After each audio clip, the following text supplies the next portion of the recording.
안녕하세요. 오늘도 사연살롱을 찾아주셔서 감사합니다.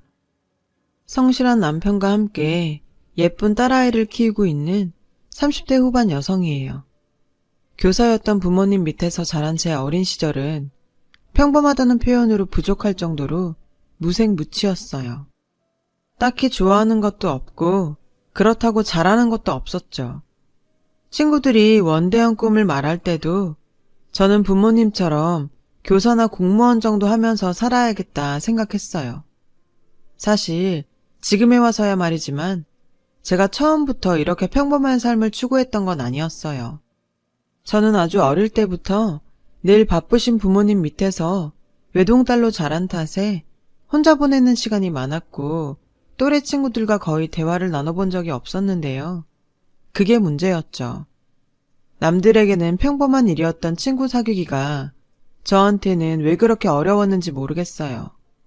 저는 학교에서 한마디도 안 하는 날이 더 많았을 만큼 소심한 아이였어요.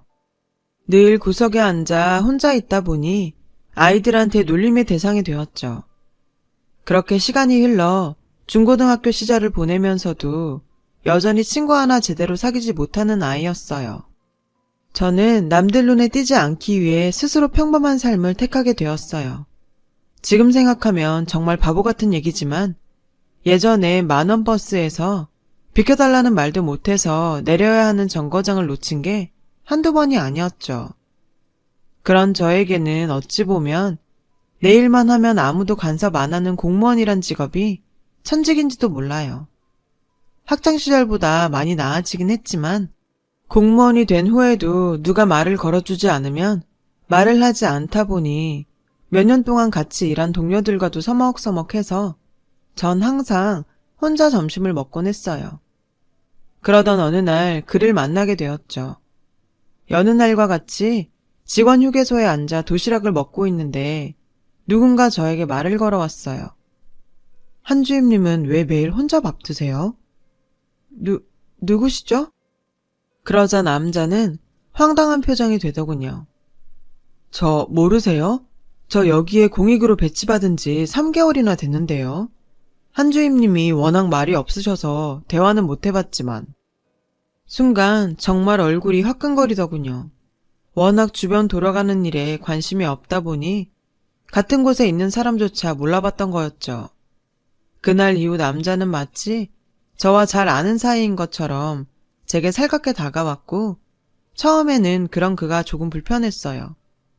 저를 볼 때마다 한주임님, 한주임님 하면서 불러댔고 점심시간이면 항상 제 옆에 와서 같이 밥을 먹어주곤 했죠. 공익근무 요원이었던 그는 저 외에도 동사무소 모든 직원들과 친하게 지내는 요즘 말로 인싸 중에 핵인싸였어요. 늘 친근하게 대해주는 그의 태도 덕분에 저도 점점 그런 행동들이 익숙해졌죠. 그의 공익근무 기간 내내 우린 많은 대화를 나눌 수 있었어요. 그는 오랫동안 사법고시를 준비하던 고시생인데 군대를 더는 미룰 수 없어서 늦음하기 군복무를 하고 있다고 했어요. 사법고시를 5번이나 떨어졌음에도 그는 언젠가 합격할 거라며 당당했고요.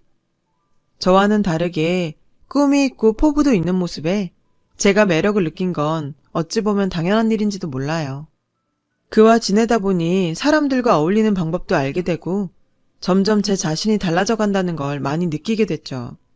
그는 왜 사실을 5번이나 떨어졌나 싶을 정도로 똑똑한 사람이었어요. 동사무소 동료들도 모르는 게 있으면 그에게 찾아가 물을 정도로 아는 것도 많고 남의 일도 언제나 자기 일처럼 친절하게 도와주다 보니 동료들에게도 인기남 그 자체였죠. 만남은 짧고 이별은 길다고 했나요? 1년 8개월간의 시간이 흘러 복무기간이 끝난 그는 사회로 돌아갔고 결국 저는 한마디 고백도 못 해본 채 그를 떠나보내야 했어요. 살면서 처음 마음을 준 남자라서 그런지 마음 한켠이 헛헛하던 어느 날이었죠. 한주임님, 한주임님. 누군가 저를 애타게 부르는 목소리에 뒤돌아봤더니 그가 서 있지 뭐예요. 저도 모르게 입가에 미소가 흘렀어요. 한주임님, 왜 이렇게 전화를 안 받아요? 혹시 엇갈리면 어쩌나 싶어 걱정했는데. 기억하세요? 저 소집 해제하면 밥 사주기로 약속한 거요. 그렇게 시작된 그와의 만남은 잦아졌고 둘 사이의 공통된 관심사를 통해 우리는 연인 사이로 발전되었어요. 사실 부끄러운 얘기지만 26살이 되는 동안 한 번도 남자를 사귀어 본 적이 없는 저는 모든 게 새로웠고 그와 함께하는 시간이 행복했어요. 비록 그가 사시생이라서 경제적으로 여유롭지 못해 제가 데이트 비용 대부분을 감당하긴 했지만요. 그는 항상 시험만 붙으면 호강시켜 주겠다고 호언장담을 했어요. 저는 그런 자신감 있는 모습이 좋았죠. 그렇게 저희는 1년 정도 사귄 뒤 결혼을 하게 되었어요. 부모님께서는 번듯한 직장이라도 잡고 결혼하는 게 어떠냐고 걱정하셨어요. 하지만 고시 준비로 힘들어하는 그의 곁에서 힘이 되어주고 싶다는 제 뜻에 따라 결국 결혼을 허락해 주셨죠. 그렇게 우리는 결혼 생활을 시작하게 되었어요. 처음엔 마냥 행복하기만 했어요. 하지만 사법고시라는 게 만만한 게 아니잖아요. 남편이 번번이 시험에서 떨어졌고 모아놓은 돈도 얼마 안 가 바닥이 나고 말았죠. 결국 저는 생전 해본 적 없는 야근까지 하면서 남편 뒷바라지를 해야 했어요. 그렇다고 그게 싫었다는 건 아니에요. 저도 결혼할 때 어느 정도는 예상한 일이었고 그 정도 각오도 안 했다면 이런 결혼은 하지 않았을 테니까요. 정작 저를 힘들게 한 건 시댁 식구였죠. 시골에 살고 계시던 시부모님께서는 맏아들인 남편에게 많이 의지하셨고 그 부담은 온전히 저에게 돌아왔어요. 얘야, 내일이 주말이니 좀 내려오너라. 김장을 하려는데 일손이 필요하구나. 공부하는 네 신랑 신경 쓰이게 말하지 말고 그냥 조용히 넘어놨으면 한다. 어머님, 지금 제가 야근 중이라서 내일 거기까지 내려가기가 좀 그래요.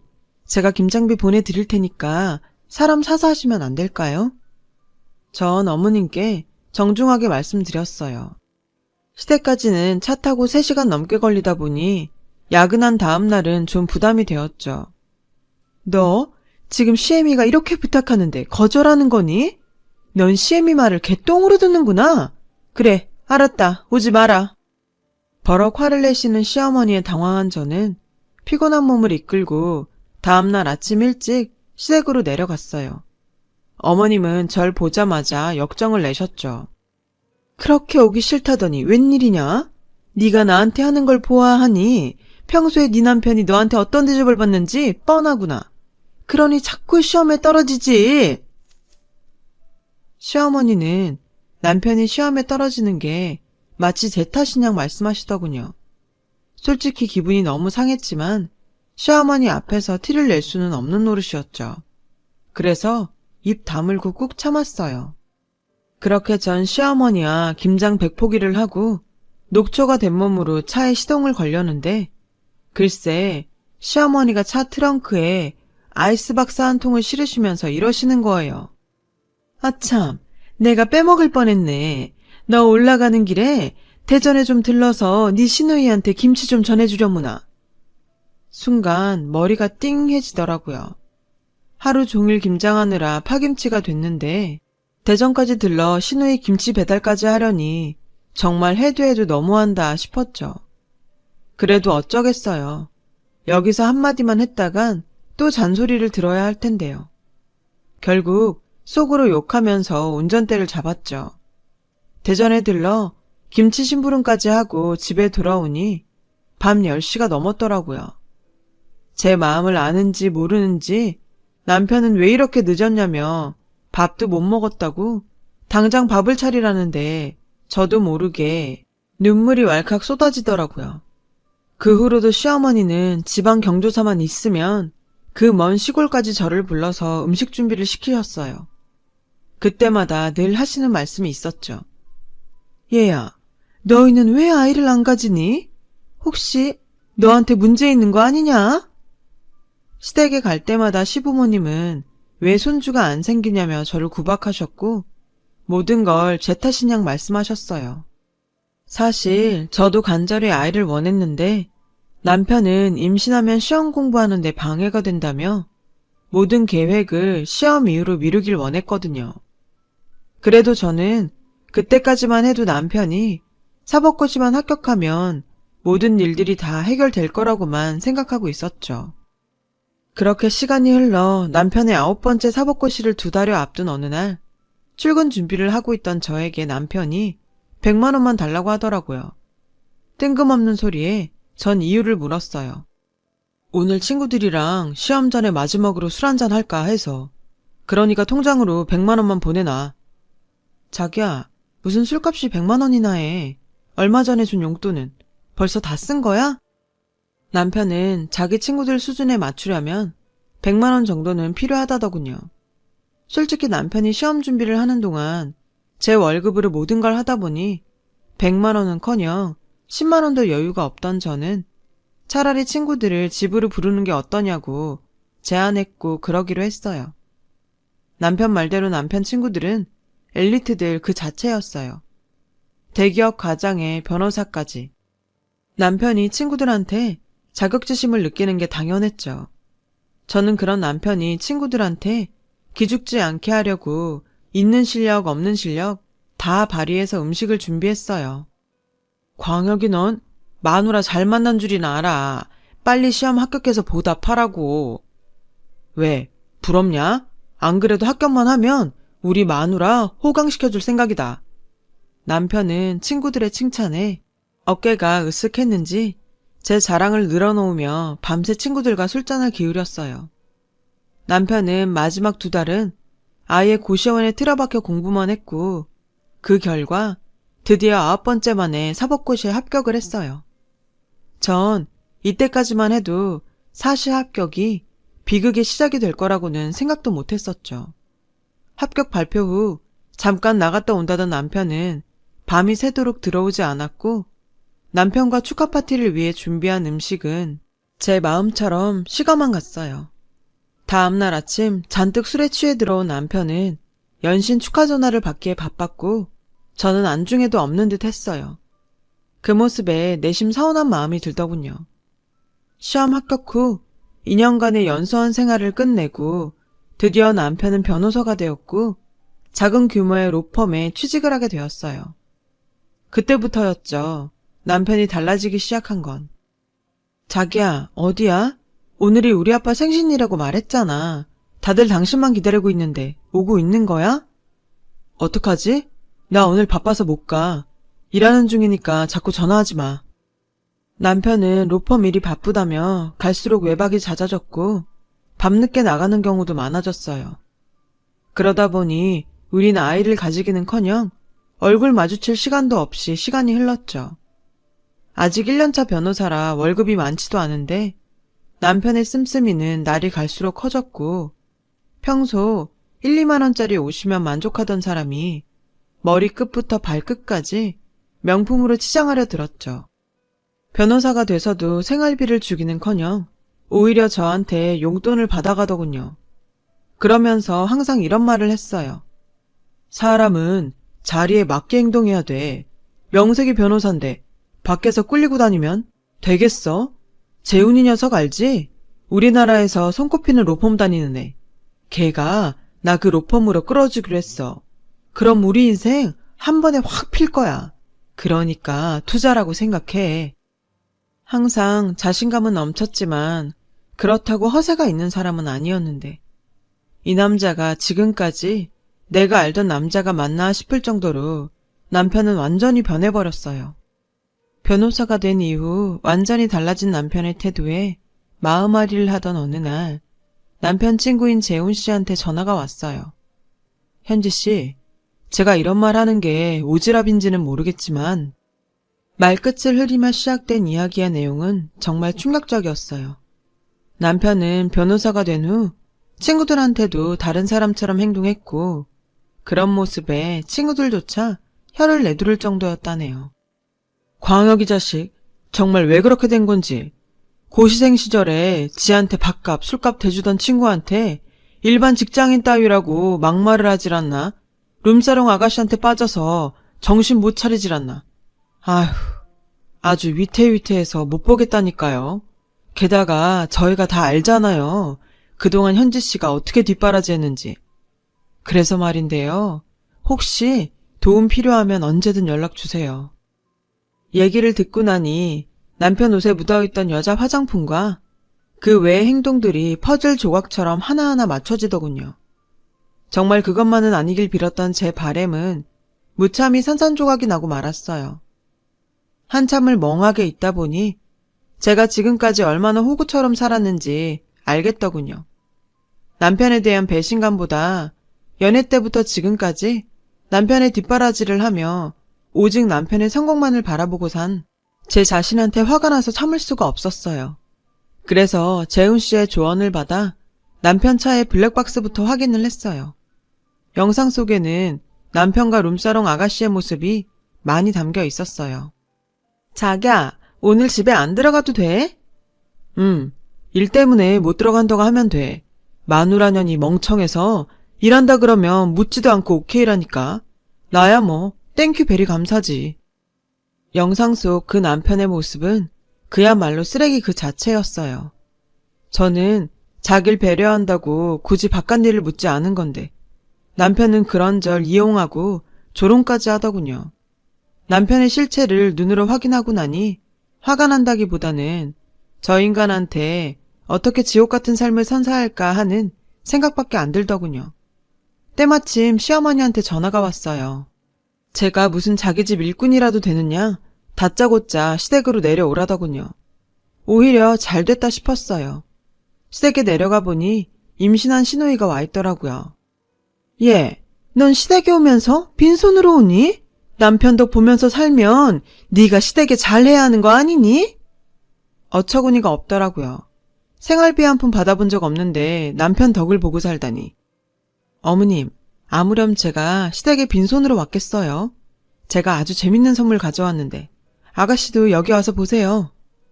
선물이라는 말에 모녀는 눈을 반짝이며 다가왔고 전 휴대폰 영상을 켰어요.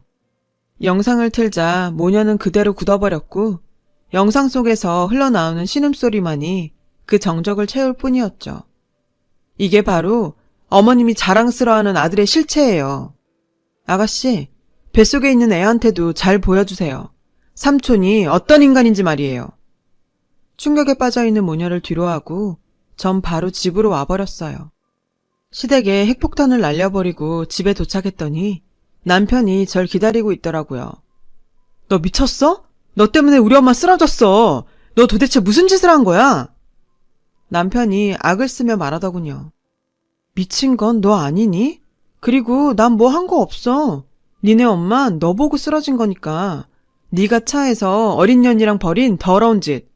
잘난 아들의 실체를 보시곤 많은 걸 느끼신 모양이네.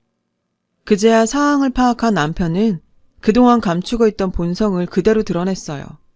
도저히 바람피다가 걸린 놈이라고 볼 수 없을 정도로 기세당당한 후한 무치더라고요.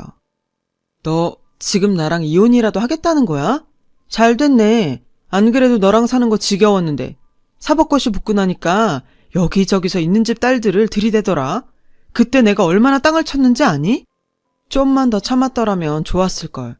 별 볼 일 없는 너랑 결혼해서 이게 무슨 고생인가 싶었어.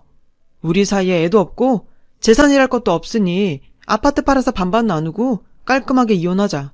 그럼 됐지? 정말 기가 차는 노릇이었어요. 바람피다가 이혼당하는 주제에 반반이라니. 게다가 결혼 전부터 지금까지 땡전 한 푼 안 내놓고는 뭘 하는지 아세요? 결혼할 때보다 아파트 가격이 5억 넘게 올랐으니 자기한테도 기여분이 있다는 거예요. 이게 말이야 방구야. 당신이 뭘 했다고 아파트 반을 가져? 아파트 계약금도 우리 아빠가 빌려준 거고 상환금도 내 월급에서 나가는데. 그리고 뭔가 착각하는 모양인데 당신은 유책 배우자야. 알기나 해? 현지야, 넌 나이를 먹고도 그렇게 모르니? 세상은 네 생각대로 그렇게 호락호락하지 않아. 세상은 힘 있는 자들 마음대로 움직이는 거라고. 네가 뭔 수로 대한민국 변호사를 이기겠다는 거니? 네가 그러면 그럴수록 너만 다쳐. 내 말 알아는 듣겠어? 남편은 자기 친구들이 사회 각계층에 있다면서 저 같은 공무원 따위는 아무리 발버둥 쳐봐야 자기 손바닥 아니라고 저를 겁박했어요. 호가호위가 따로 없었죠. 너 내 친구들 못 봤니? 나 법대 나왔어. 법조계에 내 동기들 수두룩해. 전해봤지? 재훈이만 해도 우리나라에서 손꼽히는 이혼 전문 변호사야. 너 같은 거 털어먹는 건 일도 아니라고. 어디서 가짜는 공무원 주제에 까불어? 빈털터리로 쫓겨나기 싫으면 그냥 입 닥치고 조용히 도장 찍어. 겁먹은 개가 짖는다고 했나요? 그렇게 친구들 팔아대며 왈왈 짖는 남편의 모습이 제 눈에는 겁먹은 똥강아지가 살려달라고 애원하는 것처럼 보이더군요. 당신이 이러면 내가 겁먹고 네 하면서 조용히 이혼해드리겠습니다 이럴 줄 알았어? 이날 이때까지 잔소리 한 번 안 하고 니 땡깡 다 받아주니까 내가 호구로 보였니? 늘 본인 말에 순순히 따르던 저의 뜻밖의 모습을 보곤 남편은 당황했어요. 내가 세상을 모른다고? 내가 볼 땐 네가 더 모르는 것 같은데? 당신 바람피는 거 알려준 사람이 바로 당신 친구 재훈 씨야. 아참, 재훈 씨가 그러더라. 그동안 내가 너한테 얼마나 헌신적으로 뒷바라지했는지 다 안다고. 나만 원한다면 무료로 내 이혼 변호 다 맡아주겠다고. 뭐? 재훈이가 왜? 설마 너희들 그런 사이야? 그런 거야? 아, 속았네, 속았어. 얌전한 고양이 부뚜막에 먼저 올라간다더니 너희 두 년놈들이 짜고 나를 엿먹인 거야? 재훈이 이 새끼 가만 안 둬. 이 인간은 아직도 상황 파악이 안 되는지 연놈이 붙어먹어서 자기를 속였다며 고소하겠다고 길길이 난리를 쳤어요. 그 모습은 제가 지금껏 살면서 봐왔던 그 어떤 찌질이보다 더 한심했죠. 인간아, 넌 아직도 정신을 못 차렸구나. 네가 사법고시를 붙고 얼마나 꼴값을 떨었으면 네 친구들이 너랑 손절했겠니? 너 이미 동기들 사이에 쓰레기로 소문난 거 모르니? 네 옆에 아무도 없어. 길길이 날뛰던 남편은 친구들이 자신과 손절했다는 걸 듣고 나서야 정신을 차렸는지 전화를 돌리기 시작했어요. 하지만 쓰레기로 낙인 찍힌 인간의 전화를 받아주는 친구는 아무도 없었죠. 자기야, 우리 잠깐만 얘기 좀 하자. 내가 잠깐 돌았었나 봐. 내가 이렇게 무릎 꿇고 빌 테니까 제발 우리 다시 잘해보자, 어? 방금 전까지 목에 힘주고 길길이 날뛰던 남편은 금세 꼬리를 내리곤 손이 발이 되게 빌었어요. 하지만 이미 버스 떠난 뒤였죠. 제 마음은 이미 저 멀리 떠났으니까요. 과거의 저였다면 또 바보같이 남편을 한 번 더 믿어보자 했을지도 몰라요. 하지만 그동안 남편의 호구로 살고도 쉽게 팽당하는 걸 경험하고는 저도 변하게 되었죠. 게다가 이번 일을 통해 한 가지 교훈도 얻을 수 있었고요. 인간은 고쳐서 쓰는 게 아니라는 걸요. 그래서 작정하고 남편한테 당당하게 말했어요. 네 주변을 둘러봐. 이 집에 네 돈으로 산 게 하나라도 있어? 네가 타고 다니는 차도 우리 아빠가 너 시험에 합격했다고 사줬지. 네 보험도 내 통장에서 빠져나가고? 그뿐이니? 네가 7년 동안 쓴 돈도 네가 벌어 쓴 거 아니잖아. 내 돈이지. 나 너 공부하는데 7년 뒷바라지 했어. 그런데 뭐가 어쩌고 어째? 같이 사는 게 지겨워졌어? 고마움도 모르는 배은망덕한 인간아. 네 눈에 내가 호구로 보였나 몰라도 적어도 난 널 인간으로 대해줬어. 다들 너 버리고 떠날 때도 유일하게 네 옆을 지킨 건 나였다고. 근데 어쩌니? 넌 그마저도 이랬는데. 나 이제 너한테 바라는 거 없어. 다만 앞으로 네가 지옥 같은 인생 사는 거 그거 하나만 바랄게. 잘 살아봐라 이 구제불능 찌질이야. 그렇게 전 7년간의 호구 생활을 끝내게 되었어요. 이혼 소송을 준비하면서 재훈 씨에게 많은 도움을 받았는데 괜히 손꼽히는 이혼 전문 변호사가 아니더라고요. 제가 생각했던 그 이상으로 금전적인 보상을 받을 수 있었거든요. 그래서 요즘은 그 인간이 일하는 족족 제 통장으로 위자료가 들어온다는 사실에 많은 위로를 받고 살아요. 참, 소송 과정에서 재밌는 일이 있었는데요. 그 인간이랑 바람을 핀 상간녀에게도 상간녀 위자료 소송을 걸었더니 그 여자가 오히려 그 인간을 성폭행으로 고소했지 뭐예요. 재훈 씨 말로는 코뱀들이 워낙 철저하게 준비하고 고소를 진행하기 때문에 꽤나 고생할 거라고 하더라고요. 이렇게 사연을 적다 보니 이게 5년 전 일이라는 사실이 실감이 안 나네요. 그 사이 제 인생엔 많은 변화가 있었어요. 일단 이혼 이듬해에 성실한 공무원과 재혼을 했고요. 이후 딸아이를 출산했고 현재는 남편과 함께 예쁜 딸아이를 키우며 살고 있어요. 대부분의 공무원들이 그렇듯 그리 넉넉하지 않은 생활이지만 그래도 우리 세 식구 살아가는 데는 부족함 없는 생활을 하고 있어요. 특별할 것 없는 평범한 가정이죠. 하지만 누군가에겐 이런 평범한 가정이 세상 무엇보다 간절한 소망일지 몰라요. 바로 제 전남편 같은 사람한테는요. 지옥 같은 인생을 살길 바랬던 제 바램 탓일까요? 전남편은 아직도 소송 때문에 제대로 자리도 못 잡고 있더라고요. 안타깝기는 하지만 그 소식을 듣고 나니 솔직히 사이다 한 잔 마신 것처럼 상쾌하긴 했어요. 상대의 호의를 바꾼 호구 취급을 하는 인간은 호되게 인생의 매를 맞아야 한다고 생각하거든요. 지금까지 제 이야기를 들어주셔서 감사드려요. 여러분, 사연 댓글에 응원과 현명한 조언 부탁드려요. 좋아요와 구독은 저에게 큰 힘이 됩니다. 오늘도 좋은 일 가득하세요.